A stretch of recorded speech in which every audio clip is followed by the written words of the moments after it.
Hello बच्चों, बच्चों जो आज की क्लास रहेगी उसमें हम बात करने वाले हैं यहाँ पे NCERT exercise of first chapter matter in our surrounding. तो मैटर इन आवर सराउंडिंग में हमारा जो पहले हम इंटरनल क्वेश्चंस को यहाँ पे इन डिटेल डिस्कस करेंगे। जो ये वीडियो आपके लिए काफ़ी हेल्पफुल रहेंगी क्वेश्चंस को अटैम्प्ट करने के लिए, और क्वेश्चन कैसे समझना, हमें कैसे उसका शुरुआत करना है, एवरी जो पॉइंट आपका यहाँ से क्लियर होगा। तो देखिए यहाँ से स्टार्ट कर लेते हैं हम पहले कि जो मैटर है ये क्या होता है, क्योंकि आपको जो है इस क्वेश्चन में ये बताना है कि मैटर कौन सा जो है थिंग्स है और कौन सा नहीं है।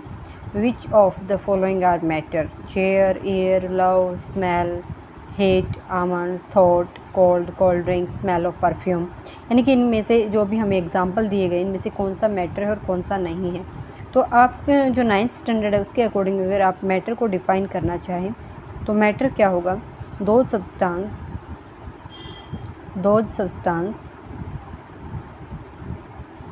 which occupy space and possess mass। यानी कि वो सब्सटेंसेस जो स्पेस ऑक्यूपाई करें, ठीक है, स्पेस जो है ऑक्यूपाई करें, या फिर और जो जिनका कुछ ना कुछ मास हो, वो हमारा किसके अंदर इंक्लूड होगा? मैटर के अंदर। तो यहाँ पे हम फर्स्ट एग्जांपल की बात करते हैं। चेयर जो है स्पेस भी ऑक्यूपाई करती है और इसका कुछ ना कुछ मास भी होता है, तो ये हमारा क्या है? मैटर की कैटेगरी में आएगा, ठीक है। इसके बाद सेकंड थिंग अगर हम एयर की बात करें तो एयर जो है, एयर स्पेस ऑक्यूपाई कर रखा है, हमारी चारों तरफ है, उसका कुछ ना कुछ मास भी होता है। आप ये मास जो है निकाल भी सकते हैं। कैसे क्या जो है आप ये निकालेंगे, आप हायर क्लासेस में देखेंगे कि जो है हम इसको कैसे निकाल पाते हैं। एयर का वॉल्यूम जो है वो भी हम काउंट कर पाएंगे। 11th क्लास में ये आपका यहाँ पे ये एक्सप्लेनेशन रहेगी। तो एयर भी आपका मैटर रहेगा। थर्ड वन अगर हम बात करते हैं लव की, तो ये हमारा मैटर नहीं होगा, लव मैटर नहीं होगा। स्मेल, यस, स्मेल जो आ रही है आपको किसी भी चीज़ की आ रही है, यानी कि वो सब्सटेंस जो है, जिस भी सब्सटेंस की आपको स्मेल फील कर पा रहे हैं आप, जो फ्रेगनेंस आप फील कर पा रहे हैं, वो जो है वोलेटाइल सब्सटेंस है, वोलेटाइल सब्सटेंस। अब ये वोलेटाइल सब्सटेंस कौन सा होता है वो देखिए। वोलेटाइल सब्सटेंस वो सब्सटेंसेस होते हैं जो डायरेक्ट आपके सॉलिड टू जो है बहुत ईजिली गैसियस स्टेट में कन्वर्ट हो जाएं, बहुत ईजिली जो है सॉलिड से गैसियस स्टेट में वो कन्वर्ट हो जाएं, वो होते हैं हमारे वोलेटाइल नेचर के, यानी कि जो ईजिली अपनी स्टेट चेंज कर जाए, गैसियस फॉर्म में जो कन्वर्ट हो जाए, that will be volatile substance, ठीक है। तो स्मेल आपका, जब भी आपको किसी भी सब्सटेंस की स्मेल आ रही है तो यानी कि वो वोलेटाइल नेचर का तभी तो आपको जो उसकी स्मेल फील हुई कि हाँ जी ये जो है उस चीज़ की स्मेल है। तो स्मेल आपका क्या रहेगा? मैटर होगा, क्योंकि ये इस स्मेल ने जो है स्पेस ऑक्यूपाई कर रखा है एयर में, तभी तो आपको फील हो रही है, ठीक है। फिफ्थ वन अगर हम यहाँ पे बात करते हैं हेट की, तो जब लव मैटर नहीं है तो हेट भी मैटर नहीं होगा, ठीक है। आमंड्स आपका मैटर होगा, स्पेस ऑक्यूपाई करता है, वॉल्यूम होता है कुछ ना कुछ, ये हमारा मैटर होगा। थॉट मैटर नहीं है, थॉट मैटर नहीं है। कोल्ड भी आपका यहाँ पे मैटर नहीं है। अब हम बात करते हैं किसकी? कोल्ड ड्रिंक की। कोल्ड ड्रिंक मैटर होगा, कोल्ड ड्रिंक मैटर होगा, ठीक है। एंड स्मेल ऑफ परफ्यूम, जब हमने स्मेल की बात की है तो स्मेल ऑफ परफ्यूम भी हमारा क्या रहेगा? मैटर होगा। स्मेल ऑफ परफ्यूम भी हमारा क्या रहेगा? मैटर रहेगा। तो यहाँ पे आपका कोल्ड, हेट और लव ये मैटर में इंक्लूड नहीं होंगे, बाकी सभी आपका यहाँ पे मैटर होगा ना। क्वेश्चन नंबर सेकंड की अगर हम यहाँ पे बात करें बच्चों, तो ये पूछता है give reason for the following observation. First observation is the smell of hot sizzling food reaches you several meter away, but to get the smell from cold food you have to go close। ये बोलता है कि जब भी आपका जो है खाना बनता है, वो गरम गरम जो खाना होता है उसकी जो स्मेल होती है वो काफ़ी दूर तक आप फील करके बता सकते हैं कि क्या बना हुआ है, जबकि जो कोल्ड फूड होता है उसके आपको पास जाकर जो है उसको फील करना पड़ता है कि ये क्या है, ठीक है। तो ऐसा ये क्यों होता है, आपको ये रीज़न देना है किस वजह से होता है। तो यहाँ पे बेसिकली तो अगर आप इन टर्म ऑफ थ्योरी अगर आप लिखना चाहें कि आप इसको एक्सप्लेन कैसे करेंगे, वो अगर आप लिखना चाहें तो आप क्या लिखेंगे, due to diffusion, due to diffusion, diffusion of hot particles, diffusion of hot particle fast then cold. जो डिफ्यूज़न प्रोसेस होगा वो हॉट पार्टिकल्स में ज़्यादा होगा as compare to cold particles. ऐसा क्यों होता है? इसका रीज़न ये है कि जब भी हम जो है फूड जो है उसको गर्म करते हैं, हॉट जब उसको करते हैं हम, तो उसके जो पार्टिकल्स होते हैं, उन पार्टिकल्स की जो काइनेटिक एनर्जी होती है वो इंक्रीज़ हो जाती है। क्या हो जाती है? इंक्रीज़ हो जाती है। मैंने इंक्रीज़ लिखा बच्चों, उसको समझ लेना, ये इंक्रीज़ है। जब भी खाने को गर्म करते हैं आप, उसके पार्टिकल्स जो हैं स्पीड अप हो जाते हैं। स्पीड अप होने की वजह से उनकी जो काइनेटिक एनर्जी है वो बढ़ जाती है, और जब वो काइनेटिक एनर्जी बढ़ती है तो वो जो पार्टिकल्स, एयर के जो पार्टिकल्स हैं, उनके अंदर डिफ्यूज़ होना, डिफ्यूजन जो प्रोसेस रहेगा वो क्या हो जाता है? फास्ट हो जाता है। ठीक है। जबकि कोल्ड जो हैं उनकी जो उनके पार्टिकल्स की जो स्पीड है वो क्या है? लो स्पीड है, हाई स्पीड नहीं है। लो स्पीड होने की वजह से उनका जो डिफ्यूज़न होता है वो भी कम होता है। कोई भी आप एग्जांपल लेंगे, जब भी हॉट पार्टिकल्स होते हैं ना, वो लाइट पार्टिकल हो जाते हैं, हल्के हो जाते हैं, और उनकी जो काइनेटिक एनर्जी है वो बढ़ जाती है। इस वजह से जो आपके हॉट पार्टिकल्स होते हैं वो तो काफ़ी दूरी तक जो है वो काफ़ी मीटर जो है कवर कर जाते हैं कुछ एक सेकंड्स में, जबकि जो कोल्ड पार्टिकल्स होते हैं उनकी स्पीड कम होती है due to low kinetic energy. Low kinetic energy होने की वजह से उनकी स्पीड बहुत कम होती है, और कम स्पीड होने की वजह से आप उसको फील नहीं कर पाते। क्लियर है? तो यहाँ पे हॉट सिजलिंग जो फूड रहेंगे उनकी काइनेटिक एनर्जी ज़्यादा होने की वजह से बच्चों वो हमें काफ़ी मीटर तक जो हम उसको फील कर जाते हैं ना। Question number 3, question number 3, a diver is able to cut through water in a swimming pool. Which property of matter does in this observation show? ये इस क्वेश्चन में बच्चों हमारे पास ये जो है स्टेटमेंट है कि जो गोताखोर होते हैं वो पानी के स्विमिंग पूल में जो पानी है उसको इजीली कट कर देते हैं। मैटर की कौन सी प्रॉपर्टी यहाँ पे शो हो रही है? तो यहाँ पे हम जो है मैटर की जो प्रॉपर्टीज़ है वो यहाँ पे है weak forces of attraction, weak forces of attraction between particle of water. Water हमारा किस स्टेट में है? लिक्विड स्टेट में है। तो जो लिक्विड स्टेट होती है उसके पार्टिकल्स के बीच में जो फोर्सेस ऑफ अट्रैक्शन होते हैं वो क्या होते हैं? वीक होते हैं एज़ कम्पेयर टू सॉलिड। तो जो ये पार्टिकल्स हैं इनके बीच में जो फोर्सेस हैं, जैसे ये हम बात करते हैं लिक्विड की, ये इस टाइप से जो मैं पार्टिकल्स शो करा रही हूँ, ये हम जैसे यहाँ पे अज्यूम कर लेते हैं कि ये लिक्विड्स के लिए हैं, और गैस के आपके ये और भी ज़्यादा डिस्टेंस पे रहेंगे। ठीक है।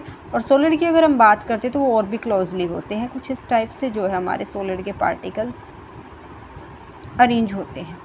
ठीक है। तो आप देख सकते हैं यहाँ पे जो पार्टिकल्स है वो थोड़ा डिस्टेंस है, यहाँ पे और भी ज़्यादा डिस्टेंस है। तो यहाँ पे सॉलिड से लिक्विड में जब हम जा रहे हैं तो यहाँ पे कम जो है थोड़ा ज़्यादा डिस्टेंस हो रहा है, यहाँ पे कम डिस्टेंस है, और यहाँ पे आपका ज़्यादा डिस्टेंस है। तो ये जो फोर्सेस हैं ये यहाँ पे सॉलिड से लिक्विड में आने के बाद वीक हो जाते हैं। ठीक है। ये वीक फोर्सेस होने की वजह से डाइवर जो है उसको ईजिली इन फोर्सेस को कट कर देता है। आपस में जो पार्टिकल्स के बीच में जो फोर्सेस है उनको ईजिली वो क्या कर देता है? कट कर देता है, जिसकी वजह से वो क्या करता है? आपकी ये प्रॉपर्टीज़ या ये जो प्रोसेस है ये शो होता है। क्लियर है? तो आप यहाँ पे क्या लिख सकते हैं? Weak forces of attraction between particle of water. इसकी वजह से हमारा जो है ये क्या होता है? ये प्रॉपर्टी शो होती है। क्वेश्चन नंबर 4 अगर हम बात करें तो क्वेश्चन नंबर 4 जो है काफ़ी इजी क्वेश्चन है। यहाँ पे ये पूछता है what are the characteristic of the particle of matter. What are the characteristic of the particle of matter. ये है क्वेश्चन नंबर 4। आपसे ये पूछ रहा है कि जो पार्टिकल ऑफ मैटर है उसकी उनकी कैरेक्टरिस्टिक्स बताइए। तो हमने पढ़ा था क्या कि कुछ एक प्रॉपर्टीज़, जिन बच्चों ने प्रीवियस वीडियोस नहीं देखे हों प्रीवियस वीडियोस देख लें। जो प्रॉपर्टीज़ ऑफ पार्टिकल है वो मैं अच्छे से one by one with experiment जो है मैं पीछे करवा के आई हूँ, और फिर भी यहाँ पे अब आप उनको जो है वेरी इजी वे में आप यहाँ पे लिख सकते हैं। तो फर्स्ट जो प्रॉपर्टी क्या लिख सकते हैं, particle have space between them. क्या, particle have space between them. ये एक्सपेरिमेंट भी मैंने आपको बताया था कि पार्टिकल्स जो होते हैं उनके बीच में, पार्टिकल्स के बीच में जो है क्या होता है, स्पेस होता है। जैसे मैंने एग्जांपल बताया था क्या, वाटर प्लस सॉल्ट का बताया था, ठीक है, कि आपके जो सॉल्ट है उसका वॉल्यूम भी नहीं बढ़ता, वॉल्यूम सेम रहता है, फिर भी उसमें जब आप सॉल्ट ऐड करते हैं तो आपको उसको सॉल्टी टेस्ट भी फील होता है। ऐसा क्यों? वॉल्यूम सेम रहा और सॉल्टी भी हो गया। ऐसा क्यों? क्योंकि जो वाटर के पार्टिकल्स थे उनके बीच में क्या था, स्पेस था। वहाँ पे कौन चला गया, सॉल्ट के पार्टिकल। ऐसे ये सॉल्ट के पार्टिकल देख लीजिए, तो यानी कि उन पार्टिकल्स के बीच में क्या था, स्पेस था, इसी वजह से सॉल्ट के पार्टिकल उनके बीच में एडजस्ट हुए, और जो हमारा वाटर हमारा ट्रांसपेरेंट फॉर्म में जो था वो हमें उनके बीच में स्पेस था, उन्होंने वो सॉल्ट के पार्टिकल्स को स्पेस दिया, उनके बीच में फिट हुए, जिससे हमारा जो वाटर था वो टेस्टलेस जो था वो हमें अब कैसा फील होने लगा, सॉल्टी फील होने लगा। ठीक है, ऐसे ही आप शुगर का भी यहाँ पे वाटर के साथ एग्जांपल ले सकते हैं, शुगर भी ऐसा ही करती है। Clear? Now second point, particle of matter very small. Particle of matter very small. ये जो मैटर के जो पार्टिकल्स होते हैं ये काफ़ी जो है स्मॉल होते हैं, इनविजिबल होते हैं, यहाँ तक कि आप इनको देख भी नहीं पाते, इतने जो हैं छोटे छोटे ये कण होते हैं जिनको आप क्लियरिफाई नहीं कर पाते कि ये कहाँ से कौन सा पार्टिकल्स मूव कर गया या क्या कुछ है। तो उनका साइज जो है काफ़ी स्मॉल होते हैं, बहुत ही छोटे होते हैं। ठीक है, और थर्ड पॉइंट हमने क्या बोला था कि particle of matter attract for each other. Particle of matter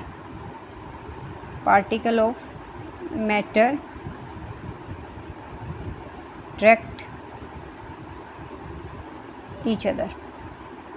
देखिए, अब ये जो पॉइंट है particle of matter attract each other, ये अगर आप सॉलिड स्टेट देखते हैं, मैटर स्टेट ऑफ मैटर आपने सॉलिड, लिक्विड और गैस, 3 स्टेट ऑफ मैटर की हमने यहाँ पे बात की है, सॉलिड, लिक्विड और गैस। ठीक है, सॉलिड में कोई भी पार्टिकल कब एग्जिस्ट करा, जब उनके बीच में काफ़ी अच्छे स्ट्रॉन्ग फोर्सेस हैं। ठीक है, फिर लिक्विड में पार्टिकल्स कैसे रहते हैं, जब उनके बीच में फिर से क्या हैं, अच्छे खासे फोर्सेस हैं। फिर गैस में भी जो आपकी इन्वायरमेंट है उसमें गैस के पार्टिकल्स कैसे रहते हैं, गैस के पार्टिकल्स भी ड्यू टू फोर्सेस रहते हैं, ड्यू टू फोर्सेस वो यहाँ पे भी हमारी जो गैसेज हैं वो एग्जिस्ट करती हैं। लिक्विड भी कुछ एक फोर्सेस की वजह से ही अपनी स्टेट में एग्जिस्ट कर पाता है, और सॉलिड भी कुछ एक फोर्सेस की वजह से ही एग्जिस्ट कर पाता है ना। पॉइंट नंबर 4, फोर्थ पॉइंट हम क्या बोल सकते हैं, the particle of matter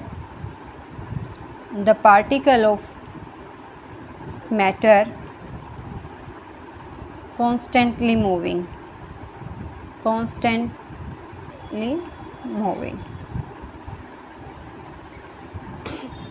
point हमने यहाँ पे देखा था, particle of matter constantly moving. Constantly ये इकट्ठा है बच्चों, कॉन्स्टेंटली वर्ड है ये, कॉन्स्टेंटली मूविंग, यानी कि जो हमारे मैटर के पार्टिकल्स हैं वो रेगुलरली क्या रहते हैं, मूव करते रहते हैं। ठीक है ना। Question number next, internal questions में अगर आप अब देखेंगे, फोर्थ क्वेश्चन जो है आपके फर्स्ट बॉक्स में थे इंटरनल में, अब सेकंड पार्ट ऑफ इंटरनल में जो हमारा फर्स्ट क्वेश्चन स्टार्ट होता है उसमें बोलता है कि the mass per unit volume of a substance is called density. सही बात है, डेंसिटी जो होता है वो हमारा होता है मास अपॉन वॉल्यूम, ये होता है हमारा डेंसिटी का फॉर्मूला। क्लियर बच्चों? तो उसने ये स्टेटमेंट दिया आपको कि जो डेंसिटी है वो क्या है, मास पर यूनिट वॉल्यूम है, और आपको इंक्रीजिंग ऑर्डर में जो है ये जो नीचे एग्जांपल दिए गए हैं ये क्या करने हैं, इंक्रीजिंग ऑर्डर में राइट डाउन करने हैं।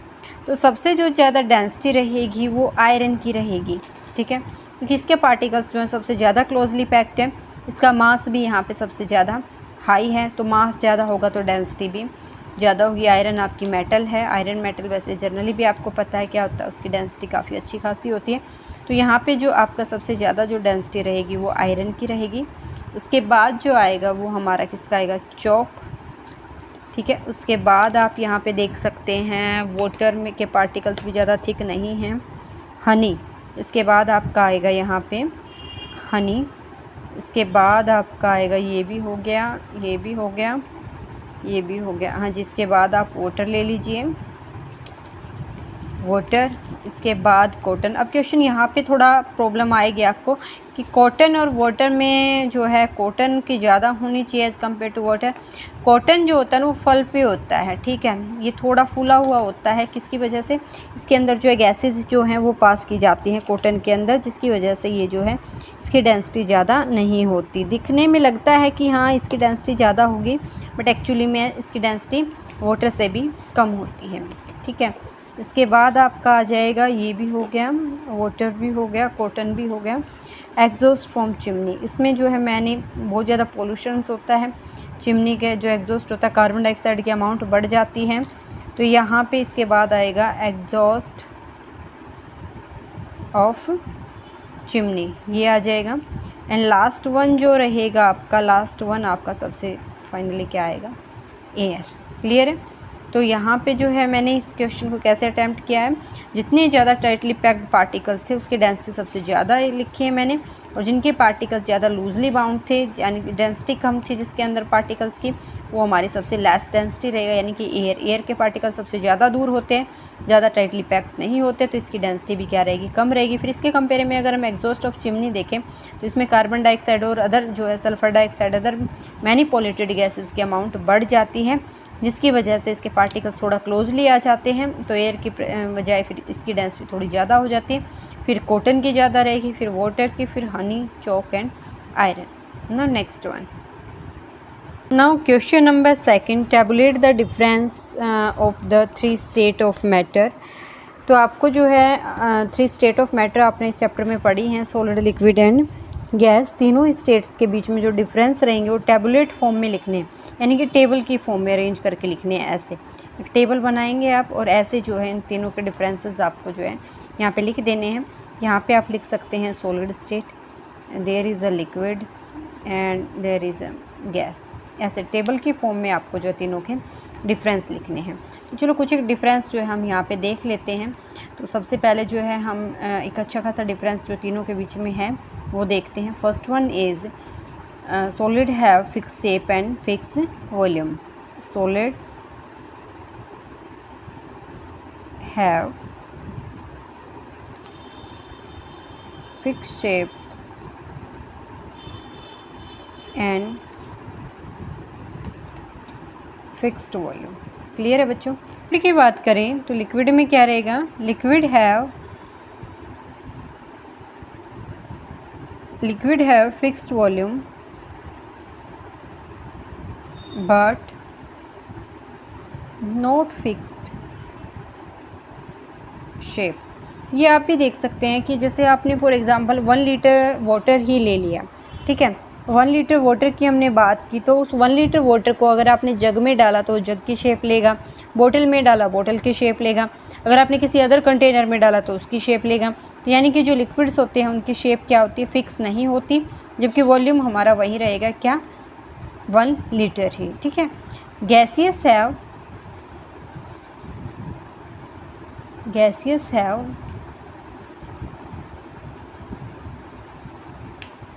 neither definite shape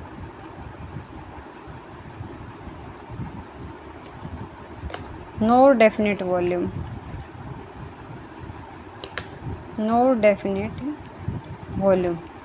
जो गैसियस स्टेट होती है उसके बच्चों ना ही तो डेफिनेट शेप होती है और ना ही डेफिनेट वॉल्यूम होती है। आप अपने इन्वायरमेंट में बहुत सारी गैसेस प्रेजेंट हैं, अगर ऐसे डेफिनेट वॉल्यूम और शेप उनकी होती तो हम जो है इजीली अपनी ऑक्सीजन नाइट्रोजन की पहचान कर लेते हैं हमारे इन्वायरमेंट में कि यहाँ पे ऑक्सीजन गैस है, यहाँ पे नाइट्रोजन है, यहाँ पे कार्बन डाइऑक्साइड है।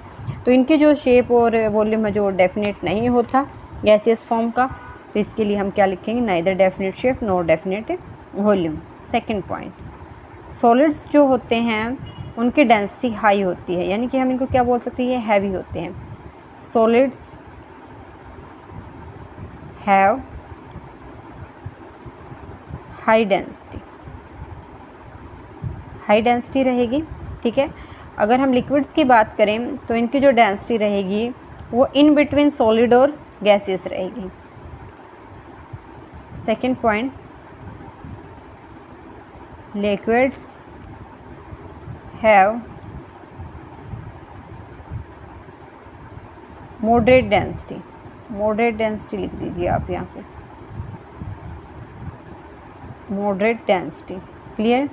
यानी कि आपकी सॉलिड जो है उससे तो कम रहेगी और गैसियस से क्या रहेगी, ज़्यादा रहेगी। क्लियर है? सेकंड पॉइंट गैसियस स्टेट के लिए, gaseous state have low density, gaseous have low density.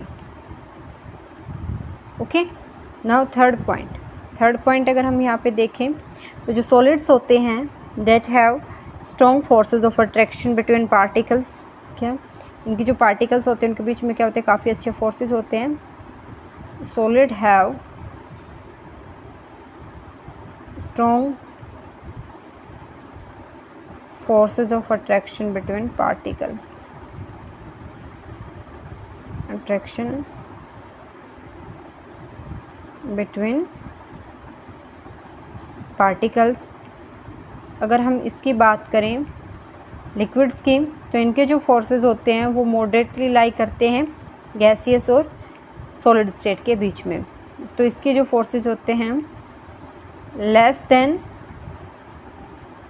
Solid and greater than gaseous. ठीक है, गैसें तो ज़्यादा अच्छे स्ट्रॉन्ग फोर्सेस होते हैं बट जबकि सॉलिड है उनसे वीक होते हैं। Gaseous have weak forces of attraction, weak forces between particles, ये लिख सकते हैं। ठीक है, now fourth one is solid don't flow, जबकि लिक्विड क्या करते हैं, इजीली फ्लो कर सकते हैं। Liquids flow easily and gaseous flow easily।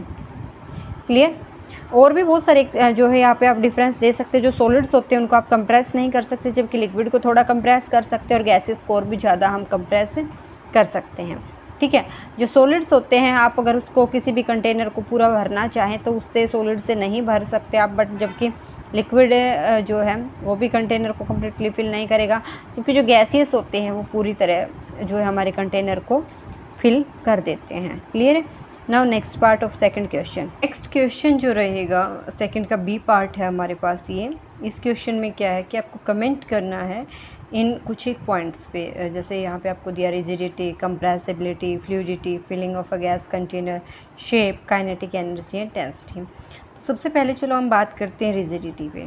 तो जो रिजिडिटी है वो क्या होती है, रिजिडिटी बच्चे जो रिजिडिटी होती है वो क्या करती है, रेजिस्ट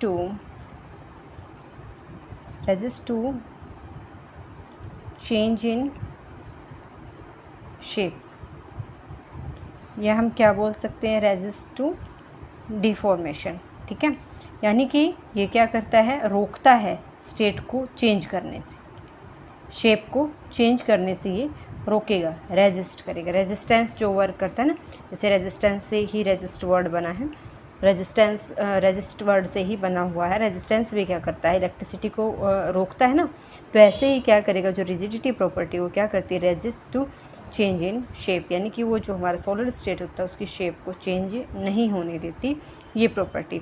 और बेसिकली भी आप देखते हैं क्या होता है कि जो भी सॉलिड स्टेट्स होती हैं वो क्या करती हैं, हमारी जो स्टेट है उसको चेंज, शेप जो है उसको ज़्यादा चेंज नहीं होने देती। क्लियर है? तो यहाँ पे जो हम रिजिडिटी है उसको एक्सप्लेन कैसे करेंगे वो नोट कर लीजिए कि जो सॉलिड्स होते हैं, सॉलिड्स के जो बीच में जो फोर्सेस होते हैं, उनके जो पार्टिकल्स होते हैं वो काफ़ी क्लोजली पैक्ड होते हैं। ठीक है, तो हम क्या लिख सकते हैं, the particle in solids are, the particle in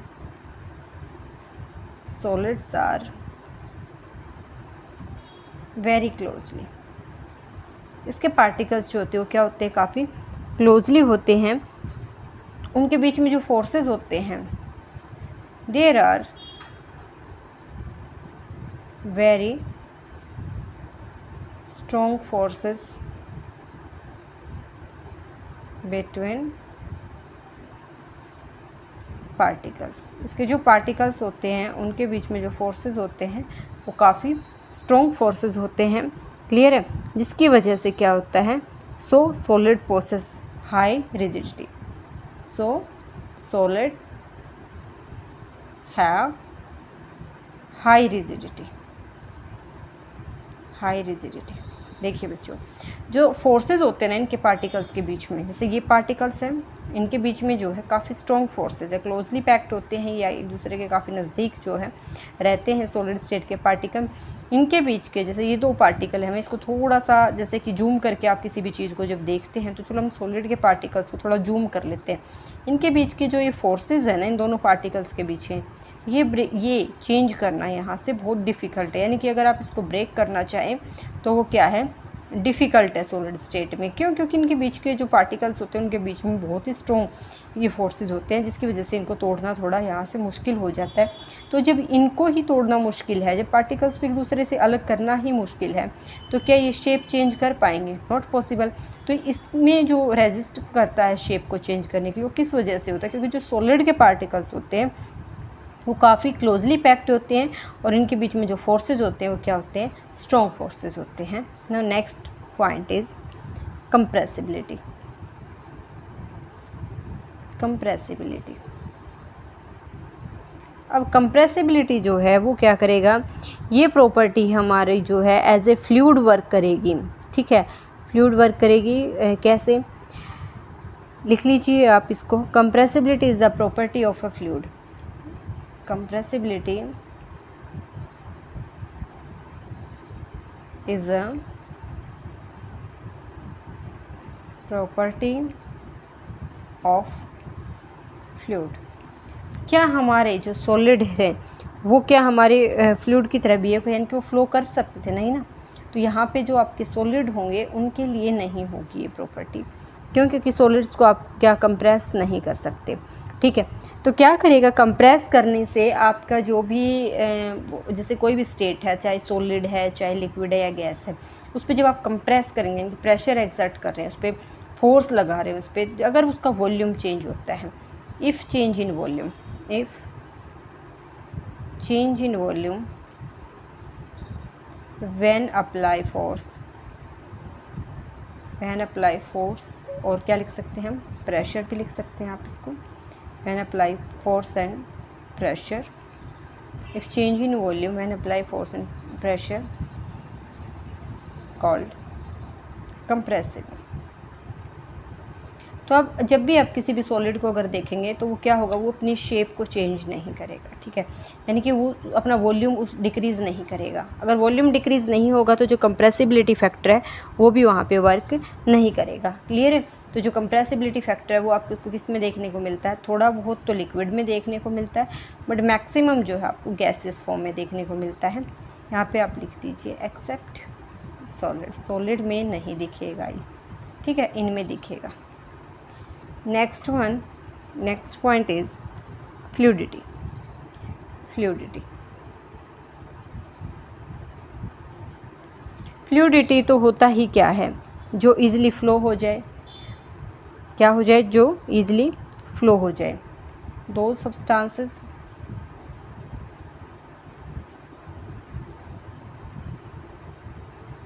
which are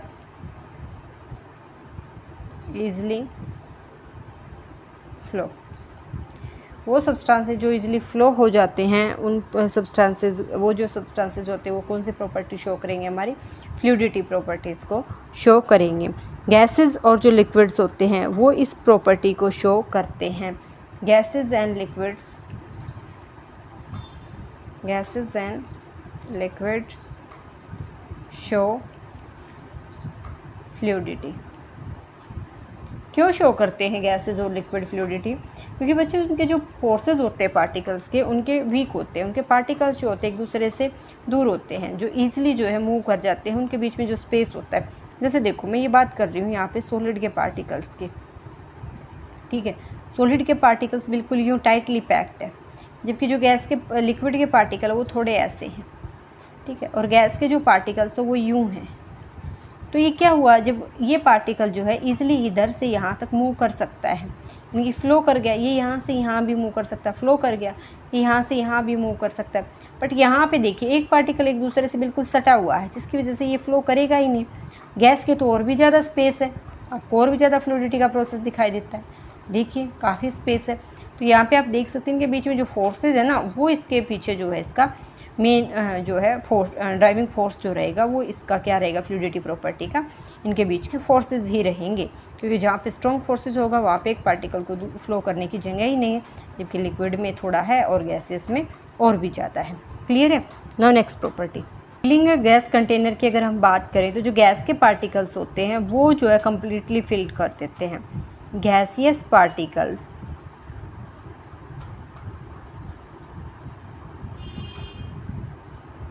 completely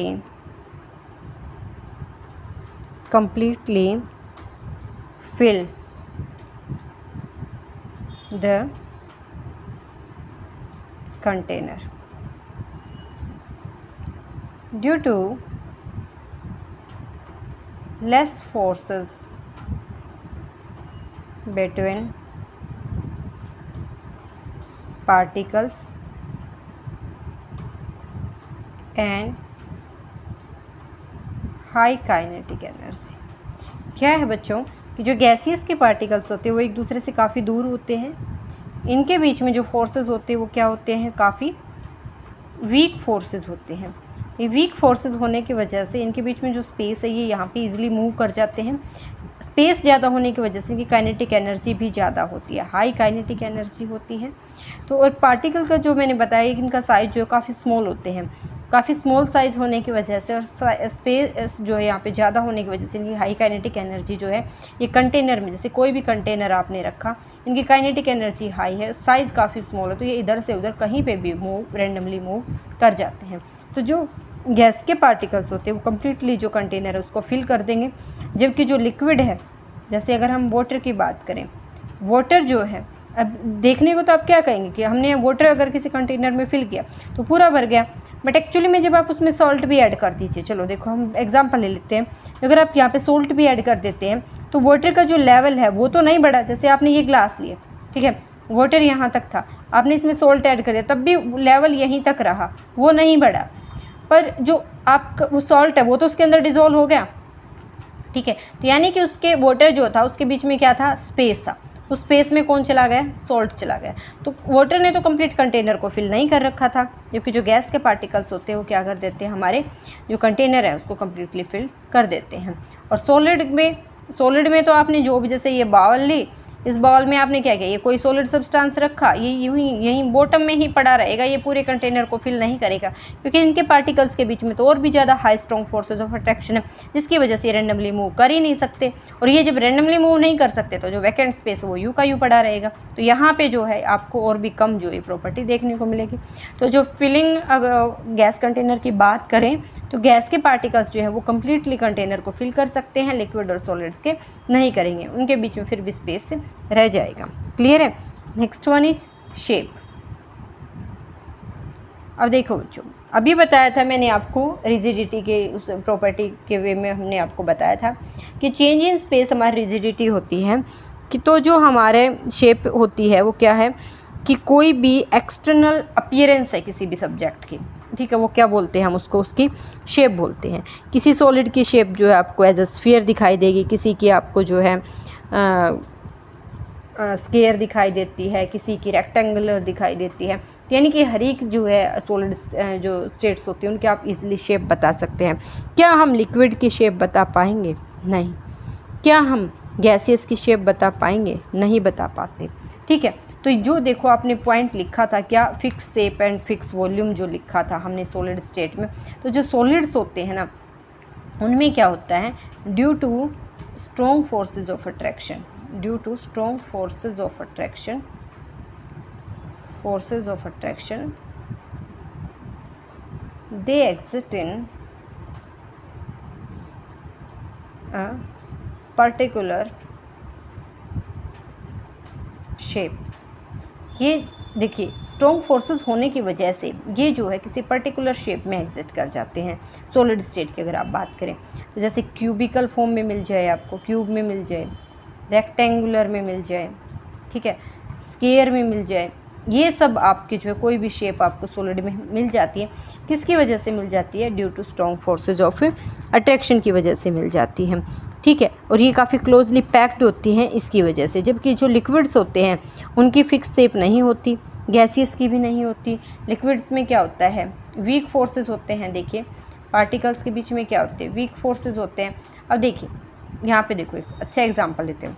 ये सॉलिड के पार्टिकल हैं, एक दूसरे से काफ़ी क्लोजली पैक्ड है, ठीक है। ये हम गैस के पार्टिकल की बात कर रहे हैं, ये थोड़ा यूँ दूर बना रही हूँ मैं। ये जो है लिक्विड के, सॉरी ये लिक्विड के, ये सॉलिड के ले लेते हैं हम, और ये गैस के पार्टिकल ले लेते हैं, ठीक है। ये गैस के लिए हमने, तो यहाँ पे देखिए आप, ये तो जो है एक दूसरे से बिल्कुल सटे हुए हैं, ये इनके पास कोई स्पेस ही नहीं है कहीं पे जाने का भी, तो ये एक पर्टिकुलर शेप देंगे। जबकि जो लिक्विड्स हैं उसको, ये पार्टिकल है, इसके पास इधर भी जगह है जाने के लिए, इधर भी है, इधर भी है। ये पार्टिकल ऊपर भी जा सकेगा, इस डायरेक्शन में भी जा सकेगा, इसमें भी, यानी कि एक पार्टिकल जो है किसी भी डायरेक्शन में मूव कर जाएगा, जिसकी वजह से इसकी शेप चेंज होती रहेगी। क्या होती रहेगी? चेंज इन शेप होता रहेगा। क्यों?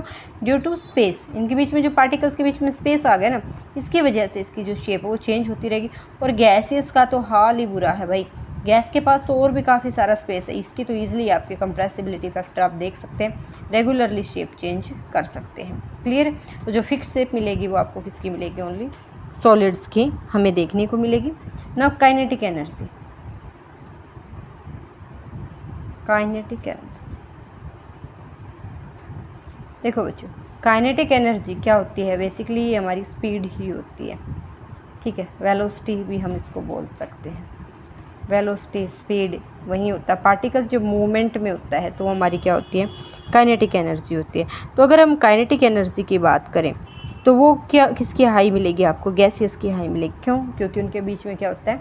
बहुत ही वीक फोर्सेज ऑफ अट्रैक्शन होते हैं पार्टिकल्स के बीच में। तो हम क्या लिख सकते हैं? द एनर्जी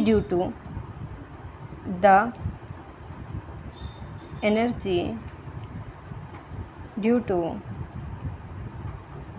मूविंग पार्टिकल या ऑब्जेक्ट, ठीक है, कॉल्ड काइनेटिक एनर्जी। किसी भी मूविंग ऑब्जेक्ट या पार्टिकल की वजह से जो एनर्जी मिलती है हमें, उसको हम क्या बोलते हैं? काइनेटिक एनर्जी बोलते हैं, ठीक है। अब काइनेटिक एनर्जी जो होगी वो मैक्सिमम होगी किसमें? गैसियस में। क्यों? क्योंकि अभी बताया था पार्टिकल्स के बीच में साइज़ काफ़ी सारा होता है, इजीली इधर से उधर कहीं भी रैंडमली घूम सकते हैं, जबकि लिक्विड्स में थोड़ा और कम होता है, सॉलिड्स में और भी कम होता है। तो जो काइनेटिक एनर्जी रहेगी वो मैक्सिमम किस में रहेगी? गैसियस में, देन लिक्विड में, देन सॉलिड्स। क्लियर है? नाउ नेक्स्ट जो, अगर अब जो लास्ट पॉइंट है हमारा, दैट इज़ डेंसिटी। डेंसिटी क्या होती है? मास पर यूनिट वॉल्यूम, मास पर यूनिट वॉल्यूम। क्लियर? अब हमें ये अंदाज़ा नहीं होगा किसका मास ज़्यादा है, किसका वॉल्यूम जो है वो क्या रिलेशन रहेगा इनका। तो उसके लिए आपको क्या करना है बच्चों, आप ये देख लीजिए जहाँ पे आपको स्ट्रॉन्ग फोर्सेस मिले, ठीक है। जैसे सॉलिड्स है, सॉलिड स्टेट की अगर हम बात करें तो उनके बीच में जो है स्ट्रॉन्ग फोर्सेस होते हैं पार्टिकल्स के बीच में, ठीक है। स्ट्रॉन्ग फोर्सेस होने की वजह से इनकी जो डेंसिटी होती है वो क्या होती है? हाई डेंसिटी होती है, ठीक है। अब जो डेंसिटी की हम बात करें तो सॉलिड स्टेट में सबसे ज़्यादा होती है, देन लिक्विड्स में होती है, देन गैसियस में होती है। क्यों? क्योंकि इन फोर्सेस की वजह से, जबकि जो हमारे लिक्विड्स होते हैं उनके इतने ज़्यादा क्लोजली पैक्ड नहीं होते, गैसियस के और भी लूजली पैक्ड होते हैं, ठीक है। तो यहाँ पे जो डेंसिटी डिपेंड करेगी बच्चों, वो कहाँ किस पे डिपेंड करेगी? जितने अच्छे स्ट्रॉन्ग फोर्सेस होंगे, क्लोजली पैक्ड होंगे पार्टिकल्स, और क्लोजली पैक्ड होने की वजह से, स्ट्रॉन्ग फोर्सेस की वजह से क्या होगा? क्लोजली पैक्ड होंगे। क्लोजली पैक्ड होने की वजह से क्या होगी? डेंसिटी हाई, ठीक है। तो इसकी वजह से यहाँ पे सॉलिड की सबसे ज़्यादा, फिर लिक्विड की और फिर गैसियस की डेंसिटी होती है ना। नेक्स्ट क्वेश्चन, क्वेश्चन नंबर 3 जो है वो आपसे रीज़न पूछ रहा है। गिव रीज़न, अब रीज़न बता दीजिए, आपको किसका रीज़न पूछ रहा है। फर्स्ट जो है वो पूछ रहा है a gas fills completely the vessel. First जो है ए, अगर हम बात करें, ये कह रहा है gas fill completely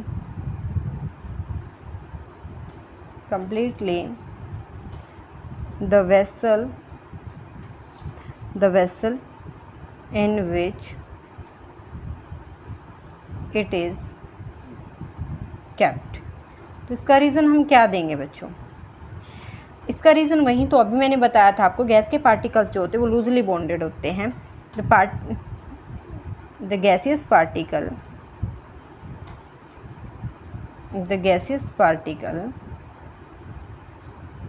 loosely bonded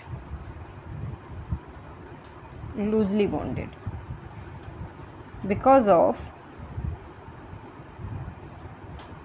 weak forces of attraction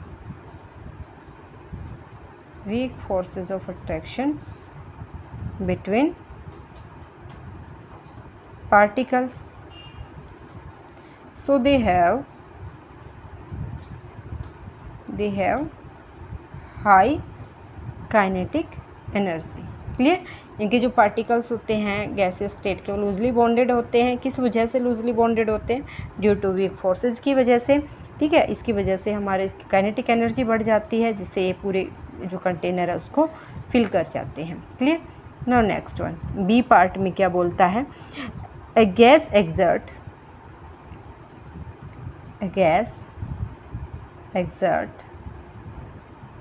pressure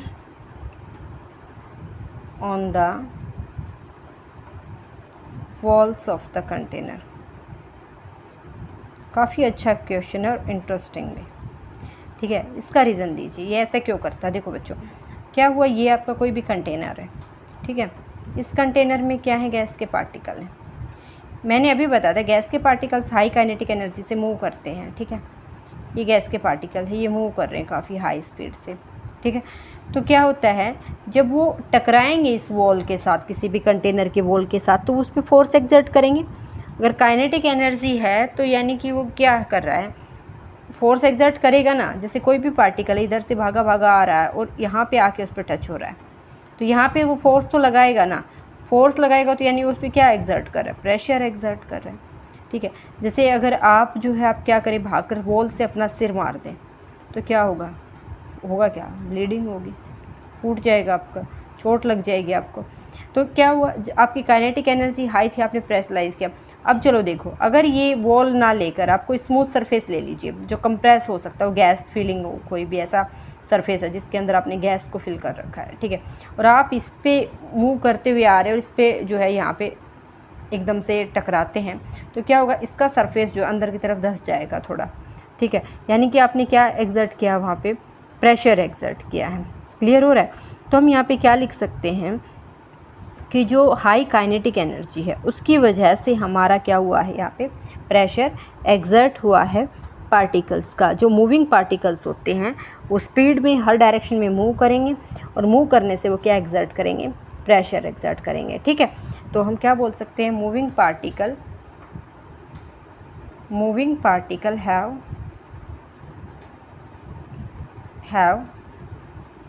high kinetic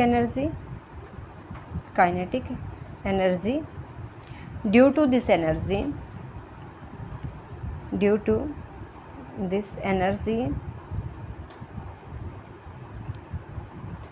particle exert pressure on the walls of container। Clear, ये लिखना हमें इस बी में। Now C part, there is a C part of this question, a wooden table should be called a solid. इसका reason हम क्या दे सकते हैं, because wooden table have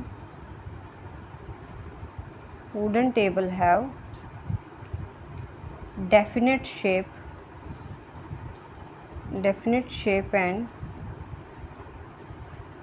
definite volume. ठीक है, आप देखेंगे वुडन टेबल को, उसका क्या होता है, एक डेफिनेट शेप होती है और क्या होता है, डेफिनेट वॉल्यूम होता है, जिसकी वजह से हम उसको क्या बोलेंगे कि ये हमारी सॉलिड स्टेट में है। किस स्टेट में एग्जिस्ट कर रही है? सॉलिड स्टेट में एग्जिस्ट कर रही है। क्लियर है? और क्या है, ये रिजिडिटी प्रॉपर्टी भी शो कर रही है। This is show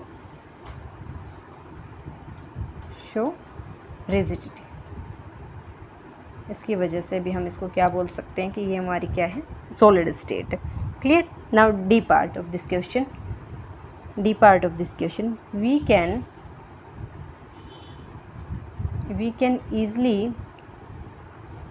we can easily move our hand in air, but do the same through a solid block of wood. We need a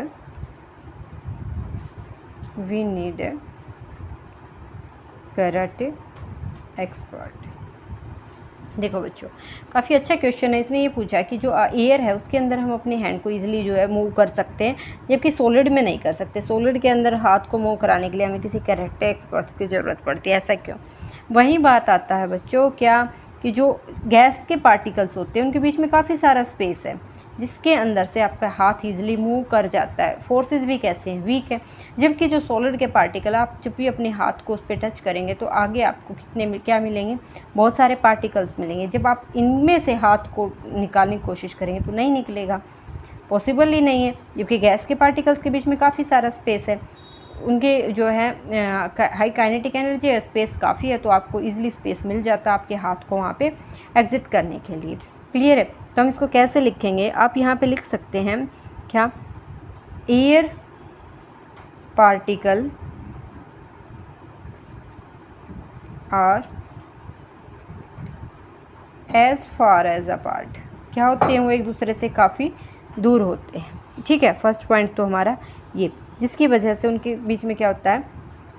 it have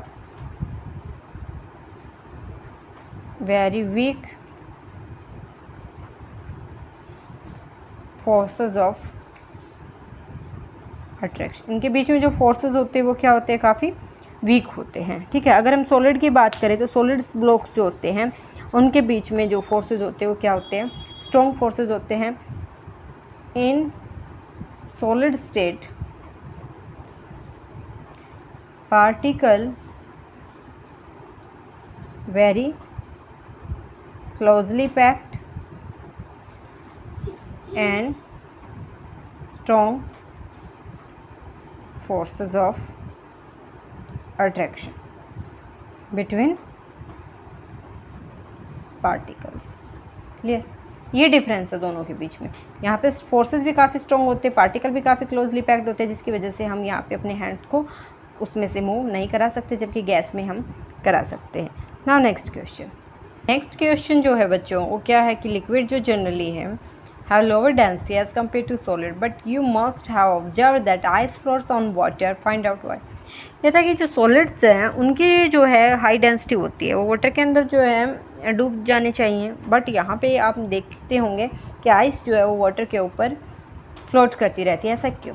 ठीक है, आपको ये इसका रीज़न देना है। क्या होता है जब आपका वाटर लिक्विड फॉर्म में होता है? हमने पहले ही बताया लिक्विड में क्या होता है? स्पेस होता है काफ़ी सारा लिक्विड फॉर्म में, और वाटर के पार्टिकल्स तो ऐसे ही बॉन्डिंग होती है। वाटर के पार्टिकल कुछ ऐसे, ये ऑक्सीजन हाइड्रोजन हाइड्रोजन, फिर से आगे एक और ऑक्सीजन आ गई, जैसे हाइड्रोजन और हाइड्रोजन, यूँ आपस में काफ़ी स्पेस इसके बीच में होता है। जब हम इसको फ्रीज़ करते हैं तो वो स्पेस यूँ का यूँ रह जाता है, उसका वॉल्यूम बढ़ जाता है। वॉल्यूम बढ़ने की वजह से जो पार्टिकल्स जहाँ पे थे वो यूँ के यूँ सॉलिड स्टेट में कन्वर्ट हो जाते हैं। ठीक है, तो इनके बीच में क्या होता है? एम्प्टी स्पेस होता है। क्या होता है? Empty space. अब जब आप इस आइस को वाटर के ऊपर डालते हैं, जैसे लिक्विड वाटर के अंदर आपने जब आइस को डाला तो जो ये इसका एम्प्टी स्पेस है वहाँ पे पानी भर जाता है। वाटर ने एंट्री की और उसको अपने ऊपर उठा लिया, जिसकी वजह से ये आइस जो उसके ऊपर फ्लोट करने लग जाती है। यानी कि इसका वॉल्यूम तो बढ़ गया, वॉल्यूम इंक्रीज़ होने की वजह से जो डेंसिटी है वो क्या हो गई बच्चों? डिक्रीज़ हो गई। डेंसिटी डिक्रीज़ हो गई। डेंसिटी का फॉर्मूला आपको पता है क्या होता है? Mass upon volume. तो ये बढ़ा तो डेंसिटी घटी। ठीक है। तो यहाँ से जो आपका लिक्विड वाटर था जब वो सॉलिड में फ्रीज़ हुआ तो उसका वॉल्यूम बढ़ गया, जिसकी वजह से उसकी डेंसिटी कम हो गई। और सेकंड थिंग, अगर आप यहाँ पे रीज़न समझना चाहें तो क्या होगा, जो आइस है उसके बीच में अभी एम्प्टी स्पेस था, उस एम्प्टी स्पेस में जो वाटर है वो एंट्री कर गया और उसने अपने ऊपर उसको उठा लिया यूँ का यूँ, इसकी वजह से उसके ऊपर फ्लोट कर जाती है। क्लियर है ना। Next question. अब जो नेक्स्ट क्वेश्चन रहेगा बच्चों वो आपका अभी जो है थर्ड जो इंटरनल क्वेश्चंस का बॉक्स है वो स्टार्ट हो गया है। यहाँ पे आपको फर्स्ट क्वेश्चन है क्या, convert the following temperature to Celsius scale. आपको केल्विन में गिवन है, सेल्सियस में कन्वर्ट करना है।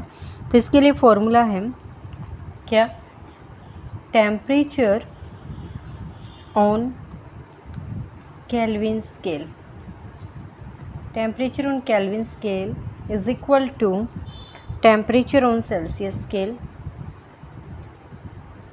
Temperature on Celsius scale plus 273। ये फॉर्मूला हमारे पास।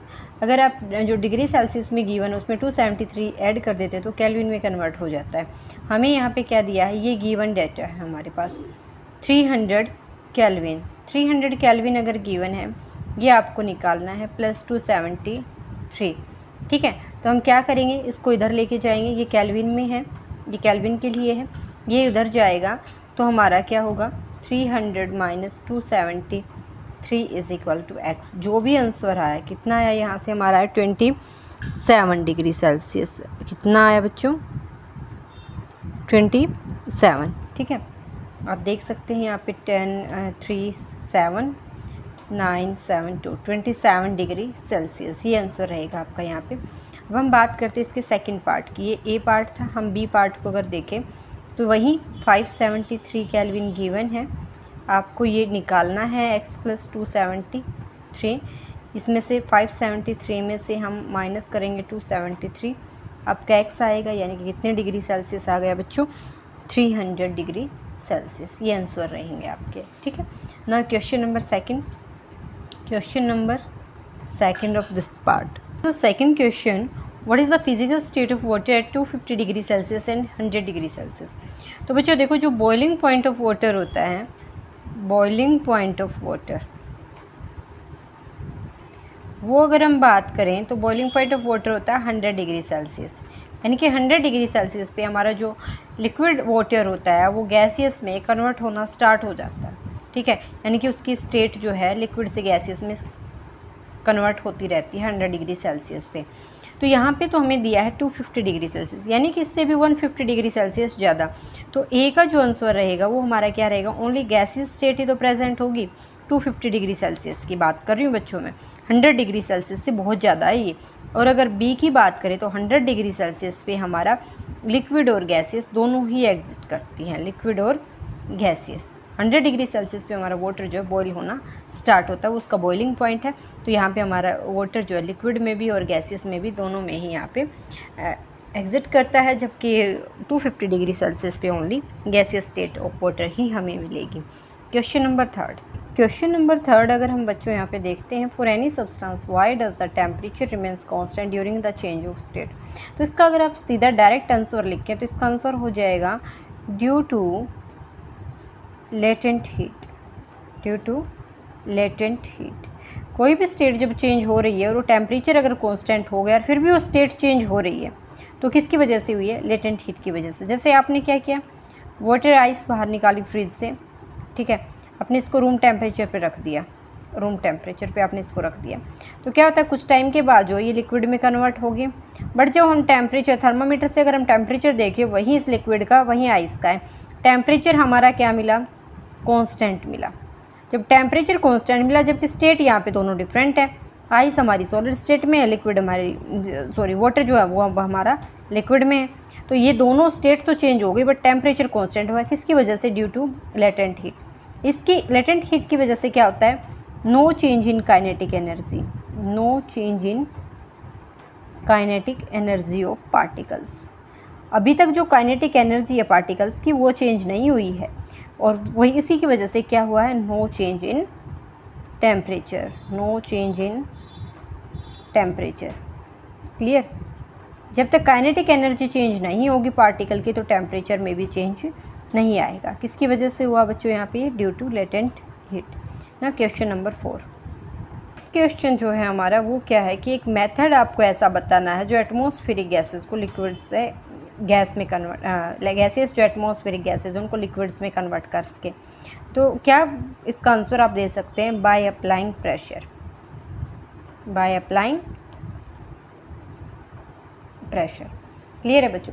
जब भी आप गैस के पार्टिकल्स पे प्रेशर अप्लाई करते जाएंगे तो एक स्टेट ऐसी आती है, उस स्टेज पे जाकर हमारी जो गैसेस है वो लिक्विड फॉर्म में कन्वर्ट होना स्टार्ट हो जाती है। जैसे देखो, आपने एक कंटेनर लिया, ठीक है, इस कंटेनर में अभी हमारे गैस के पार्टिकल्स हैं और आपने यहाँ पे पिस्टन लगा दिया जो यहाँ पे प्रेशर एक्सर्ट करेगा। प्रेशर आप यहाँ से अप्लाई कर सकते हैं, पिस्टन है ये जो इस पर ये प्रेशर लगाएगा। अब ये पिस्टन जैसे जैसे आप यहाँ पे दबाओगे, प्रेशर अप्लाई करोगे, पार्टिकल्स जो रैंडमली पहले घूम रहे थे, सेकंड स्टेज में जब आपका पिस्टन जो है यहाँ पे आया, फॉर एग्जांपल आपका पिस्टन अब यहाँ पे आ गया, तो जो पार्टिकल रैंडमली थे वो थोड़ा और क्लोज आए, ठीक है। अब थर्ड केस में आपने उस पिस्टन को और भी नीचे की तरफ धकेल दिया और भी पुशअप किया आपने यहाँ पे कर दिया, तो पार्टिकल और भी क्लोजली आ गए। जैसे जैसे पार्टिकल, गैस के पार्टिकल क्लोज आएंगे तो क्या होगा? स्टेट चेंज होगी। यानी कि जब इस रैंडमली फॉर्म में थे तो गैसियस स्टेट में थे, जब वो क्लोजली आ गए तो किस में चले गए? लिक्विड स्टेट में। तो आपने कैसे किया? By applying pressure. क्लियर है बच्चों? हमारे जो इंटरनल क्वेश्चंस है उनका लास्ट पार्ट रहते हैं, उसके 5 क्वेश्चंस अभी लेफ्ट हैं। तो बच्चों उसका जो फर्स्ट क्वेश्चन है वो क्या है? Why does a desert cooler cool better on hot dry day. ये आपका जो डेजर्ट कूलर कूल, इसका ये बोल रहा है कि ये बेटर ऑन है हॉट ड्राई डे, ये जो ठंडा रहता है हॉट ड्राई डे के कंपेयर में, ऐसा क्यों होता है? तो इसका रीज़न हम क्या ले सकते हैं? Because temperature, because the high temperature of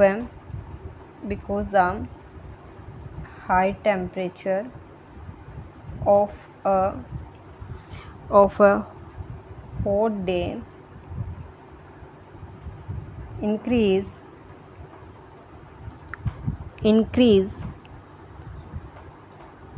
the rate of evaporation of water and the dryness of air,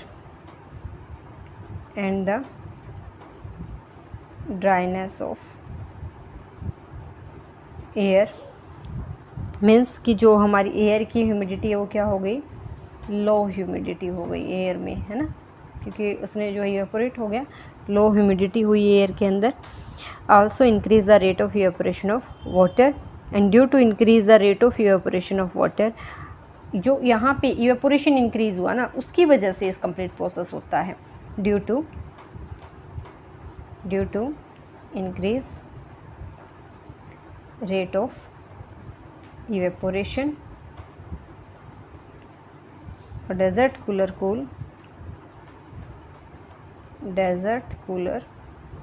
cool better on a hot dry day. Clear बच्चों? कि जो हाई टेम्परेचर होता है उस टाइम पे इवेपोरेशन काफ़ी फास्ट होता है, रेट यानी कि उसकी इवेपोरेशन की जो स्पीड है वाटर की इवेपोरेशन की वो बढ़ जाती है। इसकी वजह से जो ह्यूमिडिटी है एयर के अंदर वो भी क्या हो जाती है? कम हो जाती है, हमारी एयर जो वो ड्राई हो जाती है बिल्कुल। इसी वजह से हमारा जो डेजर्ट कूलर कूल है वो बेटर होता है उन्हें हॉट ड्राई डे। क्लियर है? हाँ, next question there is the how does the water kept in an earthen pot, जिसको आप मटका भी बोलते हैं, बिकम कूल ड्यूरिंग समर। उस अर्थन पोट का जो वाटर होता है वो ठंडा कैसे रहता है समर्स में?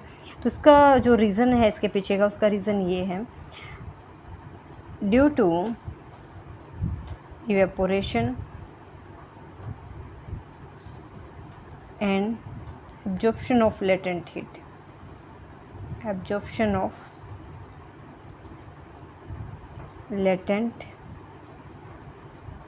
latent heat, या फिर आप इसको क्या बोल सकते हो? latent heat of evaporation, latent heat of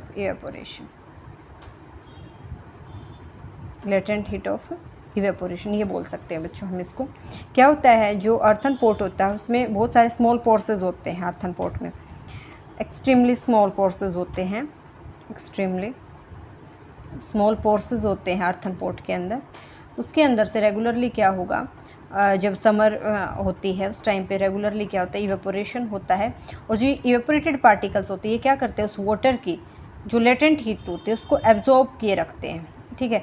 ये एब्जॉर्ब करके वहाँ से निकल जाते हैं, और बाकी का जो फिर उसमें जो वाटर रह जाता है वो कैसा हो जाता है, कूल हो जाता है, क्योंकि इसकी जो लेटेंट हीट थी वो तो एब्जॉर्ब करके ले गए, और वो कहाँ से निकल गए, जो इसके अंदर जो स्मॉलेस्ट होल्स है, पोर्स जो हैं यहाँ पे, स्मॉलेस्ट पोर्स जो एक्सटर्नल सरफेस में ये जो है यहाँ पे, इनमें से वो यहाँ से इवेपोरेट होता रहता है कॉन्टीन्यूसली, जिसकी वजह से अंदर का जो पानी है वो क्या रहेगा हमारा, ठंडा रहेगा, ठीक है।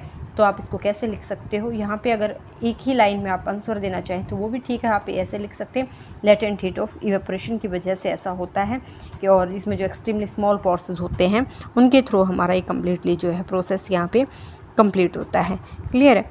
तो यहाँ पे आप इसको जो है लिख लीजिए, water evaporate continuously, water evaporate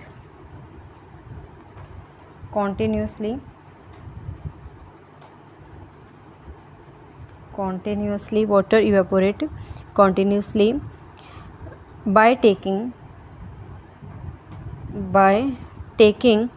the latent heat of vaporization,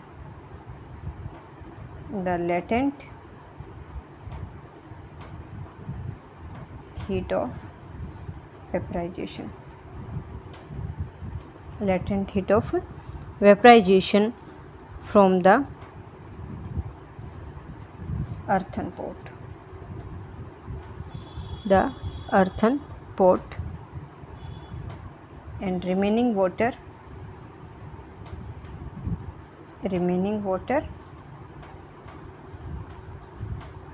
cool। Clear. जो रिमेनिंग वाटर रहेगा वो क्या हो जाएगा, कूल हो जाएगा। आप यहाँ पे इसको ऐसे भी एक्सप्लेन कर सकते हैं, समझाने के लिए मैंने आपको ये बताया कि इसमें जो स्मॉल पोर्सेस होते हैं उनसे वाटर जो है गर्मी की वजह से कॉन्टीन्यूसली इवेपोरेट रहता है, और जो इवेपोरेट पार्टिकल्स होते हैं वो अंदर का जो वाटर का लेटेंट हीट होता है उसको साथ में ले जाते हैं। क्लियर है। Now next question, the third question, why does our palm feel cold when we put some acetone और पेट्रोल और परफ्यूम ऑन इट। क्या होता है बच्चों, जो एसीटोन और जो पेट्रोल्स होते हैं ना, ये जो फास्टली इवेपोरेट हो जाते हैं, ठीक है, फास्टली इवेपोरेट होते हैं ये, और जब ये फास्टली इवेपोरेट होते हैं तो क्या करते हैं, जो हमारी पाम होती है उस पर जब आप इसको रखते हैं ना, तो आपको यहाँ आपकी हथेली पे जो है कूलिंग फील होती है। वो ऐसा क्यों हुई, क्योंकि जब ये इवेपोरेट हुआ है पेट्रोल या जो एसीटोन जो भी आपने रखा, इसने क्या किया, यहाँ पे आप लिख सकते हैं, due to absorption of latent heat, उसने क्या किया, हमारी जो पाम है उसकी लेटेंट हीट को एब्जॉर्ब कर ले गए, जिससे हमारी जो पाम होगी हमें उस पर क्या फील होगा, कूलिंग फील होगी। क्लियर है। तो इसकी वजह से होता है due to absorption of latent heat की वजह से।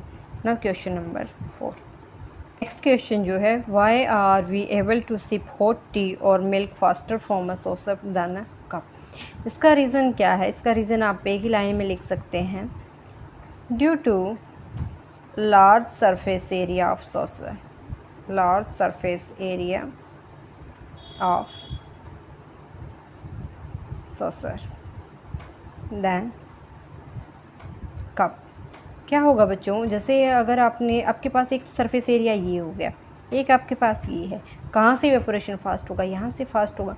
तो क्या होता है, जो सॉसर होता है उसका जो सरफेस एरिया जहाँ से आपकी टी या जो भी आपने मिल्क लिया है वो जब टच होकर आ रहा है तो उसकी लेटेंट हीट को जो उसका जो सरफेस है वो एब्जॉर्ब कर लेता है, जिससे आप जो है हॉट टी या कॉफ़ी को उसमें से इजीली जो है इजीली सिप कर जाते हैं एज़ कम्पेयर टू कप, क्योंकि कप का जो सरफेस एरिया वो क्या है, कम है as compare to saucer. Clear है ना। क्वेश्चन नंबर 5, नेक्स्ट जो क्वेश्चन है वो है हमारे पास, what type of cloth should we wear in summer. तो इसका आंसर आता है cotton cloths, cotton cloths. Reason हम क्या देंगे, due to small pores in cotton cloths there is evaporation process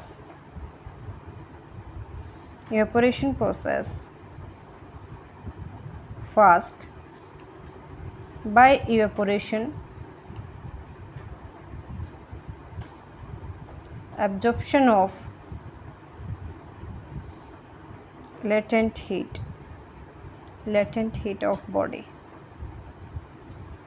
जो इवेपोरेशन हो रहा है उससे क्या हो रहा है, एब्जॉर्प्शन हो रहा है लेटेंट हीट ऑफ बॉडी का, जिसकी वजह से हमें क्या फील होती है, कूलिंग फील होती है। ठीक है, क्या होता है इसमें जो स्मॉल पोर्सेस होते हैं कॉटन में, वो क्या करता है, इवेपोरेशन कराता है फास्टली। इवेपोरेशन होने के बाद हमारा जो एब्जॉर्प्शन ऑफ लेटेंट हीट होता है साथ में, जिसकी वजह से हमें क्या फील होती है, कूलिंग फील होती है। तो बच्चों जो आज की ये हमारी क्लास रहेगी मैं इसको यहीं पे स्टॉप करती हूँ। इसमें आपका जो है इंटरनल क्वेश्चंस आपके सभी कंप्लीट मैंने एक्सप्लेन किए हैं। नेक्स्ट जो क्लास रहेगी उसमें मैं आपको एक्सरसाइज, फाइनली एक्सरसाइज के जो क्वेश्चंस रहेंगे वो एक्सप्लेन करूँगी। जिन बच्चों ने अभी तक चैनल को सब्सक्राइब नहीं किया वो चैनल को सब्सक्राइब कर ले सबसे पहले, और बेल आइकन को प्रेस कर लें। और आपको अगर कोई प्रॉब्लम आ रही तो प्लीज़ आप मुझे कमेंट सेक्शन में अपनी प्रॉब्लम्स बताएं, मैं आपके उनके जो भी सॉल्यूशंस होंगे वो आपको दूंगी। बच्चों वीडियो को लाइक करना ना भूलें और जो है ज़्यादा से ज़्यादा शेयर करें। मिलते हैं नेक्स्ट क्लास में with exercise question answer. Thank you so much.